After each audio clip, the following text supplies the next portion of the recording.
Hey, what's up everyone? This is going to be a completely unscripted video. This is unplanned. I wasn't planning on doing this video, but I just had to show you guys this. So I'm working on some Megatouch stuff, and as you can see, they've basically taken over my apartment floor. It doesn't take long with this stuff for parts and everything to just accumulate and take up a lot of space. But what happened here, well, first off, let me just show you this. There's three Megatouches here. There's my Elite Edge, there's this one, which is an Aurora, and then there's the Evo. All three of these are ions, and two of these two right here, were sent to me by my buddy Dave, and neither one of them worked, and he wanted me to take a look at them. So he shipped them to me all the way from the East Coast, and unfortunately, this guy here suffered some serious damage. This is the Evo. And I'll get to that in a second, but basically right now I've got everything kind of all taken apart. I'm working on these units. That's actually why I've got mine on right there, because I've been using that one as a reference since that one's completely flawless. But they all have their own quirks, and I was able to get both of these up and running. So they do work, but they have different issues that I still need to iron out.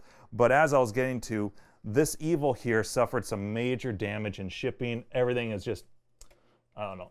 Here, let me just take this. That's actually why this tape is on here, to hold this thing together. So check this out.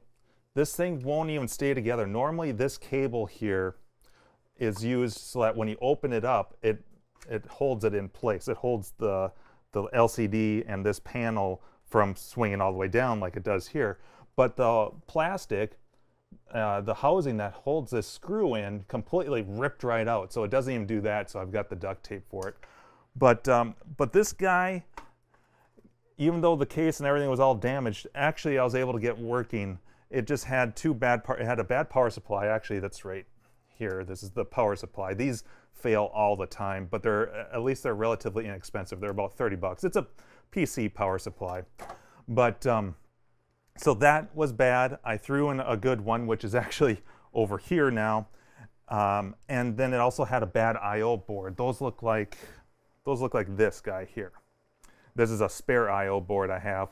It doesn't fully work, but it's enough for me to get the machine up and running. It's got some audio issues, which I'll talk about in a second. So yeah, new I/O board and power supply, both of which are not that expensive. You know, you're looking at probably 30, 50 bucks, maybe 40, you know, so 70, 80 bucks, and she runs completely fine. It's got 2013 software, and the key and everything works. So I was able to get her up and running, but the case is just completely destroyed to the point that it's just not worth it to even try to get this thing looking pretty, because there's just so many plastic parts and pieces that broke off. Actually, down here you can see even the mounted joystick and controller is broken. There's broken parts, so it's just not worth it. You're better off looking for another either non-working game or just the empty case, which you don't really come across very often. But ironically, all this damage that came in shipping, and the screen is perfectly intact and not a scratch on it. The touch screen works just fine, so that's really rare. But over here, we've got an Aurora, and it looks like it just basically exploded. If you come around here, it's got all these cool LEDs. The joystick and everything's a bit different. It illuminates. It's kind of a slick display. I have to figure out what's going on with this joystick here. It seems a little bit loose to me, even though it works. But yeah, if you thought that components and everything were tight on this Evo here, you know, you can see how the motherboard and everything, because basically it's a computer, how everything's like squeezed in there. That's pretty damn tight. But you get to, let me just put this on here. You get to this Aurora, and now you're really talking cramped space. The motherboard down here actually squeezes all the way underneath the cabinet, and that's why the I/O board, which I don't have mounted down now, but normally mounts right to the power supply to this whole entire bracket, and that gets fed inside there. I actually pulled out a couple of things. I pulled out this is the coin box, and that sits in here, and then the bill collector bucket, whatever, for the bill validator. I pulled that out just so I could get access to these two speakers. So what's going on here is obviously this works. I got it up and running. This one also had a bad power supply, and had, I think, 2009.5 software on there, and that it works, but I'm getting some weird audio issues. So I was looking at the speakers, and I tried some other speakers. I've got, actually over here, these are all my spare Megatouch parts. This is fans that I've used, quiet fans that will reduce noise. This is some parts from the motherboard, because this is an Intel board in there. Yeah, so I've got boxes and boxes of parts that I've saved from projects I've done, spare parts, whatnot. So I've been trying other speakers in here, and for whatever reason, they all have the same problem. When I turn the volume on this game up beyond like level 40, so it goes from 0 to 100, when I get beyond 40, there's distortion in the speakers. And I thought at first, well, these are just a couple of blown speakers. I've come across that before. I've got, I've got bags of extra speakers, because they're these really tiny little cheap things. But that wasn't it. I tried several other speakers, including some arcade speakers that I wired directly up to the I/O board, and it was still distorting. So I'm like, what the hell's going on here? And so that's why I've got these PC speakers here. So what happens is down here, this is the motherboard. You can see the audio cable here.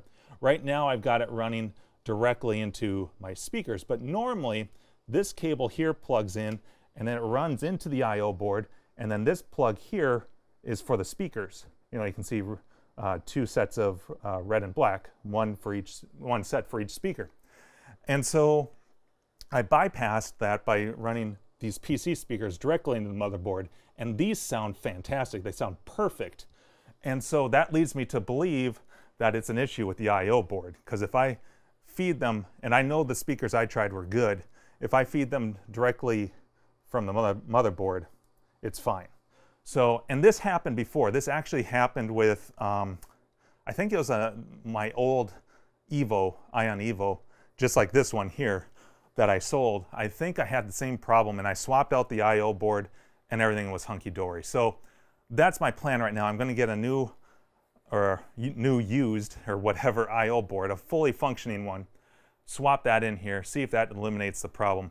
If it doesn't, then I'm starting to scratch my head and think maybe I'll try to find some cheap, well, not cheap, but decent quality, but small PC speakers, and then I could actually just bypass it down here and wire it into the power supply. But that's kind of a last resort. I really don't want to mod anything if I don't have to.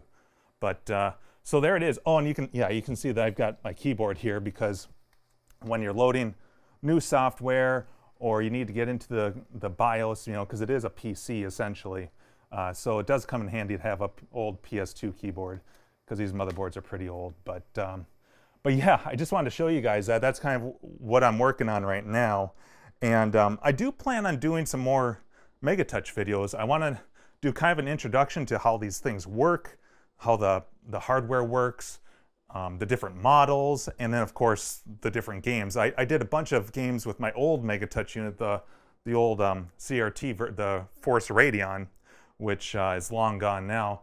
But I want to get back to doing some gameplay videos, and I have better hardware now to do that. I can directly, do a direct feed from here. Same with the audio. So I plan on doing that in the future. But I just wanted to show you guys this. I just thought it was just kind of funny, because here's 3 different Ions, 3 different models of Ions, but it's all the same hardware, if you can believe that. It's just, I don't know if I'm ever going to see anything like this again, where I have 3 different models all at once that I'm putzing with. But yeah, anyways, I just want to show you guys that. Again, completely unscripted video, unplanned, but that's what I'm working on. And I do have plans to do more videos. Right now I'm working on some stuff non-arcade related, but I want to get back into doing some streaming. I might do some more Super Punch-Out, probably sometime over the weekend, maybe, because I have made some great progress on that game. So anyhow, I'm done rambling, and I hope you guys are all staying warm, staying safe, and I'll catch you in the next video. All right, see ya.